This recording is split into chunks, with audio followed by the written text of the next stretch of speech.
Bonjour à tous, alors aujourd'hui on se retrouve pour la première carte des figures de cour et ce sera le page ou le valet d'épée. Et oui, j'ai décidé de commencer par la série des épées. Alors en fait c'est pas du tout voulu, en fait c'est voilà, en faisant mes recherches je suis tombée sur le valet d'épée en premier, c'est comme ça que ça s'est fait parce que souvent c'est pas forcément la série avec laquelle on commence, parce que pas toujours la série la plus facile, et puis ben, ça s'est fait comme ça, donc on va commencer par le valet d'épée. Alors si on reprend un petit peu ce que je vous ai expliqué dans la vidéo sur les 12 astuces pour comprendre les figures de cour, le valet découvre, souvent c'est le verbe qui est associé au valet. Alors bien sûr c'est un peu réducteur, mais bon il va falloir qu'on fasse facile pour bien comprendre. Donc le valet découvre, et on est dans la série des épées, et les épées ça représente les nouvelles idées, ça représente aussi la communication, donc pourquoi pas une nouvelle information, ça représente tout ce qui est intellectuel, etc. etc. Donc tout ce qui est logique aussi, donc une nouvelle analyse, pourquoi pas.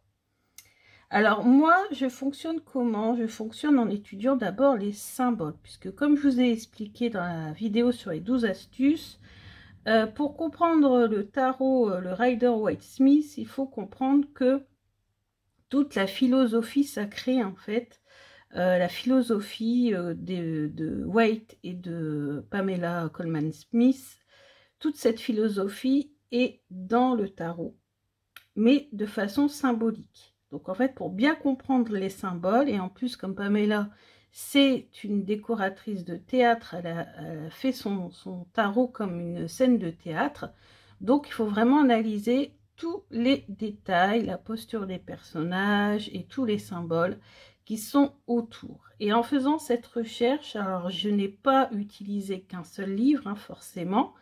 Le livre que je vous recommande le plus, c'est celui d'Emmanuel Iger, mais même dans celui d'Emmanuel Iger, il y avait pas mal de symboles, mais il n'y avait pas tous les symboles. J'ai complété par des sites internet, j'ai fait une vidéo d'ailleurs sur comment apprendre gratuitement le tarot grâce au site internet, donc grâce à YouTube, grâce aux chaînes de youtubeurs, etc. Puisque moi c'est comme ça que j'ai commencé principalement, et après j'ai acheté des livres pour me perfectionner. Alors, on va commencer, alors, on va faire du haut vers le bas. Alors, tout d'abord, ici, donc, oui, j'ai bien zoomé, normalement, vous devez bien voir.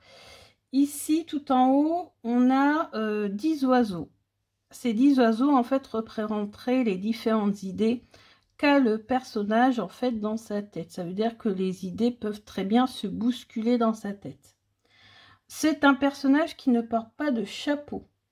Donc ça a une signification dans le tarot. Ça veut dire qu'en fait, il est libre d'accueillir ses pensées. Il n'y a rien qui limite ou qui empêche d'accueillir ses nouvelles idées. Ensuite, ici, sa posture. Donc on voit que sa posture, elle est un peu sur la défensive. Il tient ici son épée à deux mains. Donc en fait ici, quand on est dans le domaine de l'intellectuel, etc., ça sous-entendrait qu'en fait il est sûr de ses idées, il campe sur ses positions, il est d'ailleurs sur la défensive ici. Ensuite on voit qu'il a le torse bombé, et très important, et moi j'ai peut-être pas forcément fait attention, il y a énormément de vent sur cette carte, parce qu'on le voit grâce à ses cheveux qui volent là, et grâce ici aux arbres également. Donc il a les cheveux au vent, donc cette position là, dos au vent, torse bombé, etc. Ça montre aussi une petite position de fierté, de défiance et d'autosatisfaction. Donc en négatif, il surestimerait peut-être ses capacités. Ensuite, on a un ciel bleu, et ici on a des nuages qui sont ici en bas. Donc le vent plus les nuages, ça montre qu'il y a une atmosphère d'incertitude et de discorde. Ensuite, ici, son visage est rouge. Alors, est-ce qu'il est contrarié, en colère? On ne sait pas trop. Il a la tête en arrière alors qu'il a le torse en avant. Donc peut-être ici, il y a une contradiction. C'est possible, une contradiction entre son esprit, ses idées, etc. C'est peut-être pour ça d'ailleurs qu'il est sur la défensive. Ensuite, on nous dit qu'il a la tunique rose et la tunique rose symbolise l'enfance et l'immaturité. Et on a ici ses collants et son petit haut, ses manches qui sont jaunes. Et la couleur jaune, à l'époque en tout cas, symbolise dans le tarot, puisque tout est un code de couleurs, etc. Ça symbolise la tromperie, les trompeurs. Donc peut-être que la personne là, lui, il est peut-être en train de se tromper. Donc il campe peut-être sur des positions et il se trompe peut-être.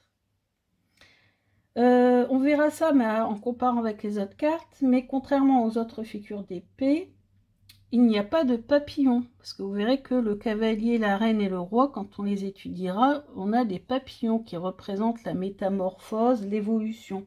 Donc lui, il n'a pas la maturité nécessaire pour pouvoir évoluer.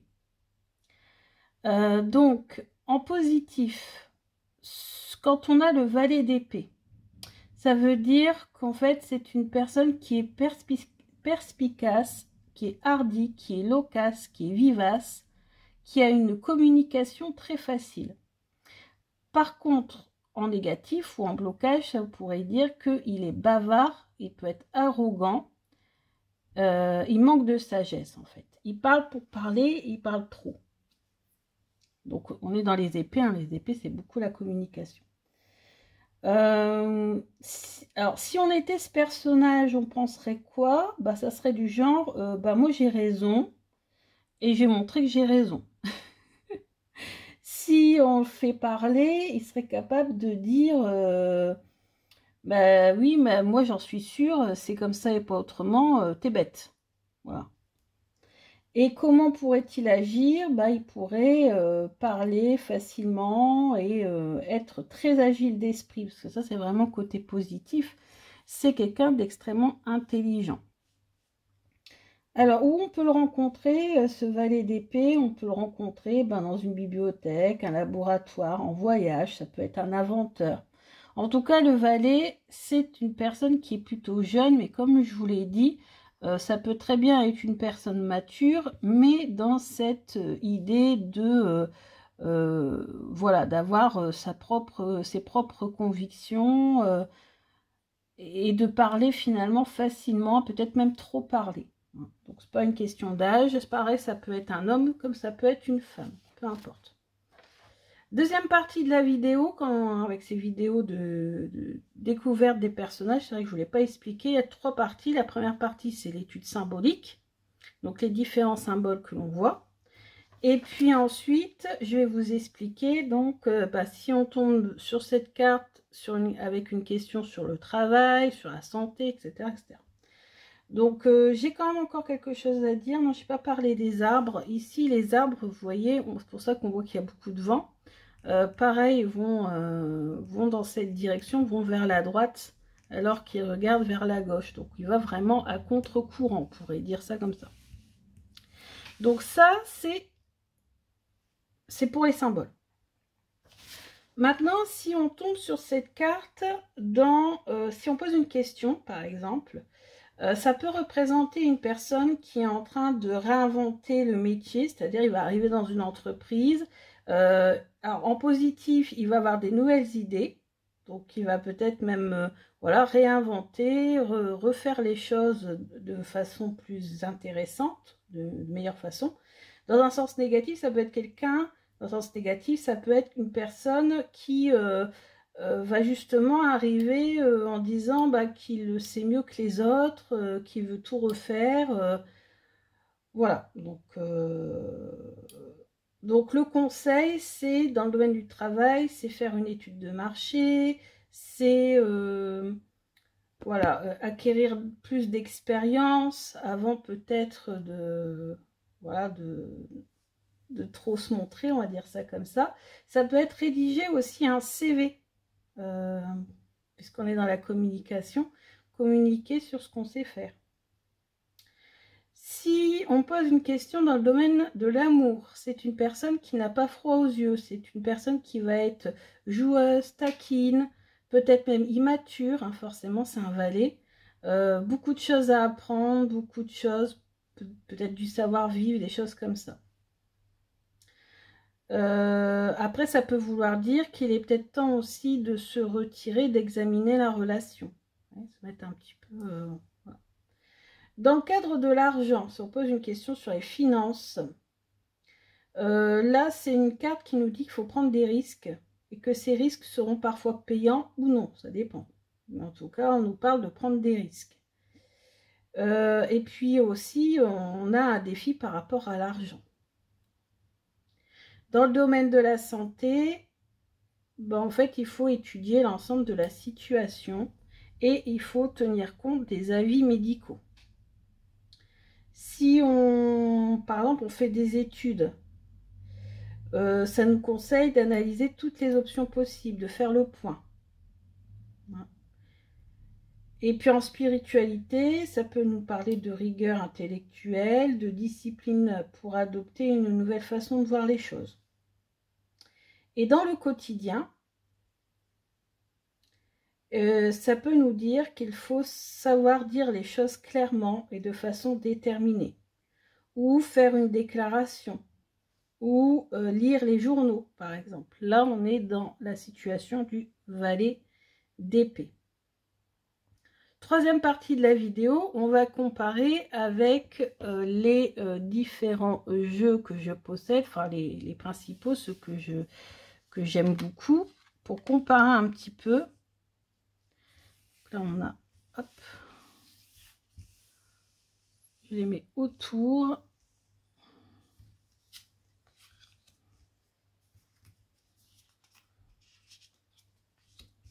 Voilà. Alors, sur cette carte-ci, bah, la position du personnage est quasiment presque la même. Donc ici, il tient son épée, il y a son balai derrière. Ici, il y a ses livres hein, pour montrer voilà, les capacités, la capacité à apprendre. Même le chat, il est en position un peu de défiance, un petit peu. Hein. Donc voilà. Donc je pense que les différentes idées, les oiseaux sont remplacés par peut-être les livres. Ici, le page d'Atame, alors il n'est pas du tout dans la même position. Donc là, on le voit brandir son Atame. En fait, il est en train de s'entraîner là. Donc on montre bien qu'il découvre les choses, qu'il commence à pratiquer les choses. Voilà, mais il commence quoi. Ensuite, ici, on a bien la notion de vent qui est représentée là, dans cette carte, puisque le vent, vous voyez ici, tourbillonne, etc. Les idées, les oiseaux sont remplacés par des ampoules pour représenter les différentes idées. Elle est en train de lire, donc elle ne tient pas LDP, bah, elle marche dessus, vous allez me dire ici. Hein. Donc, elle a vraiment beaucoup d'idées en tête, cette jeune fille. Hein. Des idées peut-être qui l'emmènent très haut, peut-être trop haut, qu'il faut rester peut-être un petit peu plus les pieds sur terre. Je ne vous ai pas dit aussi, mais ici, vous avez le personnage qui est sur un monticule. Donc ça aussi, ça montre sa position assez dominante. Ici, par contre, c'est un vide. C'est un vide et elle tient uniquement sur son épée. Ici, dans la version ultra moderne du tarot, le page d'épée est représenté, donc il communique, ça on voit, hein. D'ailleurs il est même carrément, on va dire, concentré, omnubilé par son téléphone qui est son moyen de communication. Alors la série ici rebaptisée la série des plumes, hein, vous trouverez souvent référence aux plumes dans certains tarots pour parler des épées, donc qui représente la communication, puisqu'autrefois on écrivait avec une plume, hein, totalement. Puis en même temps, c'est symbole de l'air, hein, la plume. Et donc on est dans la série qui correspond à l'élément air. Et puis, alors là, est-ce qu'il est sur une position de défense? Pas vraiment. Alors, le vent est remplacé ici par une genre de pluie, d'une petite tempête. Là, c'est tout noir ici. Il pleut énormément. D'ailleurs, il a mis sa capuche pour se protéger. Alors qu'on n'a pas de chapeau hein, dans le Rider Waite classique. Qu'est-ce qu'on peut dire aussi? Peut-être qu'il est sur la défensive parce que là on voit qu'il est en train de taper un message.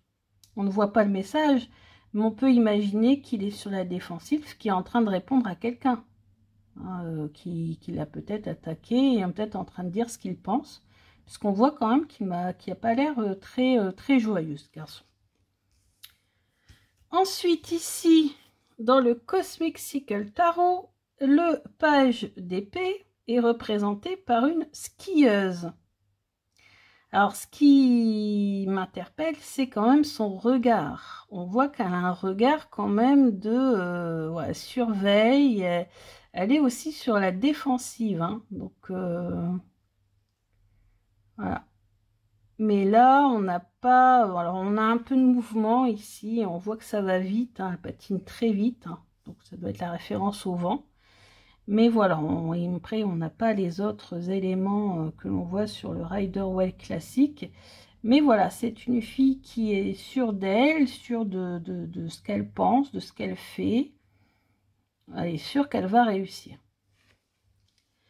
Et enfin, ici, dans le Everyday Enchantment Tarot, on voit le page qui, lui, explore des nouvelles choses. Donc il découvre, on est vraiment dans la notion de découverte ici, il découvre des choses nouvelles, il étudie les insectes, il étudie la nature, il y a les parents qui l'observent, amusés de le voir comme ça, analyser et découvrir des nouvelles choses.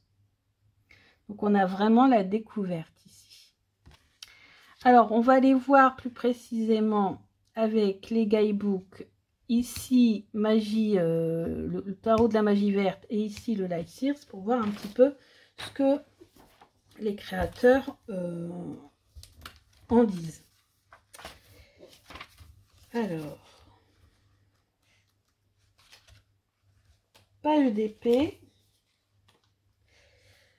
Alors, on nous dit quoi? On nous dit, voici la carte de la volonté de travailler. La personne cherche un emploi.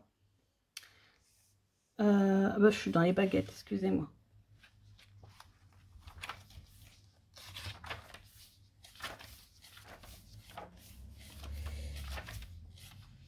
Alors, page d'atamé. Donc ici, on a la carte de l'apprenti, envie de tester ses savoir-faire. Talent d'orateur, c'est vrai, parce qu'il communique beaucoup. La fillette de l'illustration s'entraîne à invoquer les quartiers lunaires pour son rituel en utilisant les instructions du livre des ombres. Elle gagne en confiance dans ses actions. Ok, ensuite... Ah oui, il y a toujours une plante et un animal sur la carte de l'oracle de la magie verte. Donc là, c'est de la bourrache qui pousse dans la clairière. C'est une plante qui représente la protection et le courage et qui accroît les pouvoirs médiumniques et symbole d'intuition et de magie lunaire. Une chouette perchée sur une branche observe la scène. Donc on a de la bourrache et on a une chouette. Pardon, je bouge. Donc voilà. Signification, assurance, exposition de ses talents, démonstration de ses capacités, test de savoir-faire. Donc c'est quelqu'un qui ne va pas hésiter à montrer ce qu'il est capable de faire, même peut-être s'il ne le maîtrise pas encore totalement, parce qu'on est quand même encore dans les vallées, hein, en fait. Hein. Un don d'orateur, donc on est beaucoup dans la communication, prouver ses capacités. Voilà. Et en carte inversée, donc espionnage, rumeur, ruse, tromperie. On l'avait vu avec la signification de base. Projet abandonné. Voilà. Donc ça, c'est pour le tarot de la magie verte. Et pour le Light Seers, Chris Anne, elle, donc, page d'épée. Alors, le page d'épée, vision de lumière, énergie en ébullition, soif d'information, apprentissage de nouvelles choses. apprenti ou étudiant, poursuite intellectuelle, idée, raisonnement et messager. Vision de l'ombre, arrogance, rumeur, promesse trahie, mensonge, calomnie, malhonnêteté, beaucoup de paroles pour peu d'action. Voilà, c'est quelqu'un qui parle pour parler. Ça, c'est la vision négative. Donc là, on vous explique la page, je passe. Donc le mantra, j'étends ma conscience et m'ouvre à de nouvelles opportunités. Donc voilà, faut rester ouvert d'esprit, puisqu'il nous parlait un petit peu sur la défensive, hein, ce page d'épée. Donc peut-être rester un petit peu plus ouvert aux nouvelles opportunités. Donc voilà pour l'explication du page d'épée. J'espère que ça vous a plu. Je ne pourrai pas faire 2 études sur la même vidéo. Du coup, j'ai décidé de faire une vidéo par carte. Donc, n'hésitez pas à me dire si vous, ce que vous pensez du page ou du valet d'épée. Si vous avez d'autres jeux, bon moi j'ai pris mes préférés, mais j'en ai d'autres aussi, hein, mais je ne peux pas tout sortir parce que ça m'a pris déjà un temps fou de sélectionner mes personnages de cours dans tous les tarots. Donc si vous avez une représentation du valet d'épée un peu particulière, différente et tout, n'hésitez pas à faire référence, peut-être que je connais ou peut-être que je ne connais pas, et je serais contente de voir un petit peu les différentes visions des autres créateurs de tarot de ce valet d'épée. J'espère que cette vidéo vous a plu. N'hésitez pas à liker, à partager, à me soutenir. J'espère que vous avez apprécié ce travail. Donc c'est un condensé de tout ce que j'ai accumulé depuis 1 an d'études sur les figures de cours. Bien sûr, j'ai fait un résumé parce que sinon on s'en sort plus. On passe 1 heure sur la carte. Et j'espère que vous avez bien compris. N'hésitez pas à essayer de mimer ce personnage. Hein, essayez de le mimer. Enfin, essayez de vous mettre dans la même position, dans les mêmes circonstances pour bien comprendre un petit peu son état d'esprit. Donc voilà, je vous dis à bientôt. Je vous embrasse bien fort. Bisous!